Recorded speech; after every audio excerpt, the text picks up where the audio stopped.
online tutoring. We're on EGPS today. Short session. I'm going to talk to you about synonyms and antonyms. Questions on these are going to come up in, I'm going to say, almost every year 6 EGPS paper, SATs paper, and you're going to need to know what they are for secondary school as well. So let's get it done, nice and simple. Have a look at this question 14 from a previous SATs paper. Which word is an antonym of the word difficult? They've given you an example sentence here. The problem was difficult to solve. You got the option hard, easy, impossible, challenging. Do you know the answer? If you're rushing, what you'll do is you'll say, oh, difficult, well, that's hard. But actually, we need to understand, the main thing we need to understand is an antonym is anti, that word, like the opposite. Antonym is opposite. And so the antonym of the word difficult is easy because it's the opposite meaning to the word difficult. So hard won't work because that's a synonym. Easy is an antonym. Impossible and challenging, again, synonyms kind of. I wouldn't say impossible is the same as difficult. Let's look at another example. I'm going to go example heavy so we can see what actually you're going to face in an EGPS paper. Now, synonym, same, samenim, if you want a silly example. But yeah, I just think of same, synonym of the verb produce. So it's a doing word, activity word, or state, produce. So does that mean to make? Yeah, it does. You can tick that straight away. If you're happy with that, tick it, and then try and follow up and just check the other ones. It doesn't mean the same as buy. To produce something does not mean the same as buy. It does not mean the same as sell. It does not mean the same thing as trade. But make is the same word as produce, or means a similar or very close to the same thing as produce. So if you're confident, just tick it. You don't want to confuse yourself by looking at all the options and thinking about it too much. Be confident, just move on. So we'll do another one. Circle. 2 words in the sentence below that are synonyms, same, of each other. So Rita, so what I would do here is I'd read the sentence and then see what jumps out at you. If not, we'll pick through it word by word.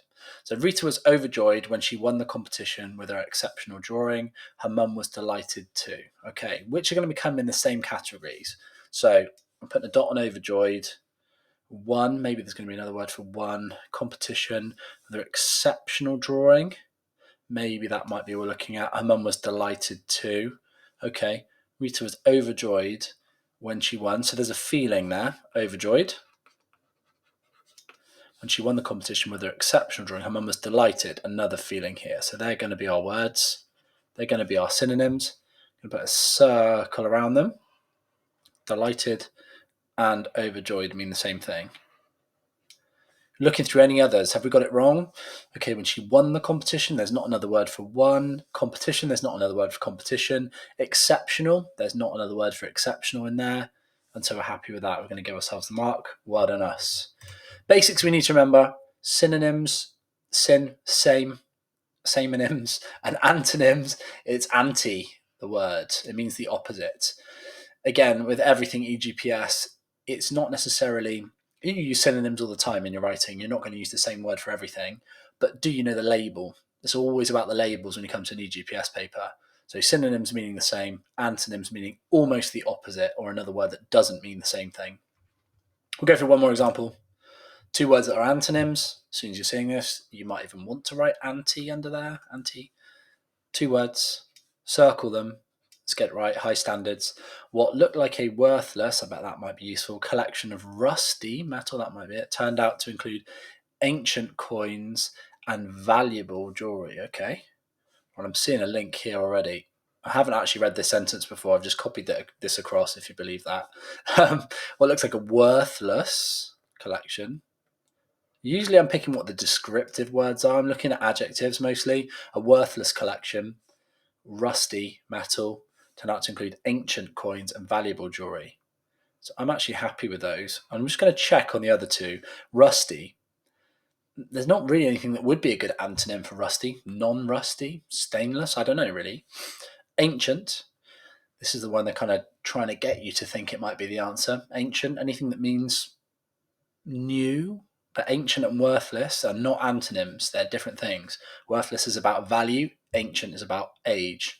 So worthless and valuable, they're connected, but they do mean opposite things. And even though I haven't seen the mark scheme, I'm going to give us a mark on that, so well done us.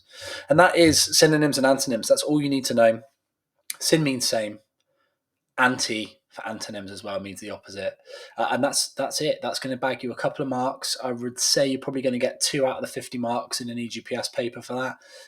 And in general, it's just good to know for your grammar knowledge, and moving into secondary school, just log it in your head and move on. Basically, move on with trickier things on an EGPS paper, which I have other videos for as well. Give a like and subscribe if you like the video or it's useful at all. Hopefully that's just going to bag you 1 or 2 more marks and just make you slightly better than last time. I'll be back soon with more videos. Ciao.